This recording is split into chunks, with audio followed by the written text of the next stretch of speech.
Maganda talaga pag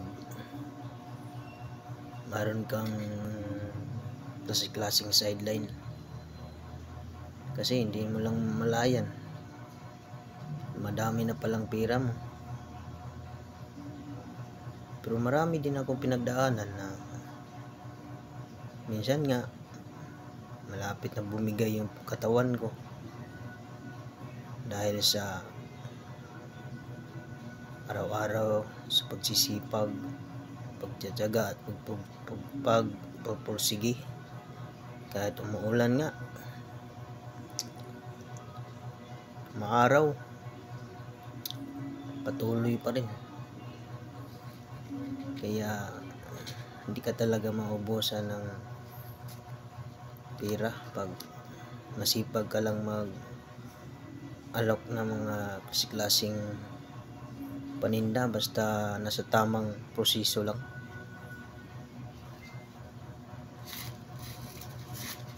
Minsan naisip ko, nakakapagod kasi, nakakapagod. Pero minsan naisip ko rin, kung hihinto ako, wala, mas lalo akong maghihirap. Wala akong maibibigay sa aking pamilya, sa aking anak, sa gastusin nila or sa mga panggastos ko araw-araw. Saan ako kukuha? Ang liit lang ng sahod. Pag sahod, wala na sa'yo, wala nang tira.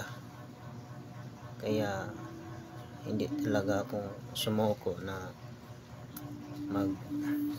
magbinta-binta, kahit ano lang binibinta ko, basta kapag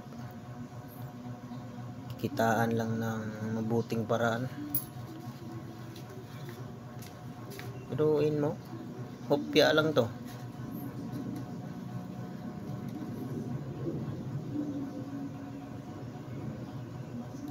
Pero salamat Lord, dahil andyan ka, laging gumagabay sa akin sa araw-araw, sa paggising hanggat pag-alis, pagpasok ng trabaho. Salamat Lord. Salamat din sa mga pamilya ko, friends, lahat-lahat.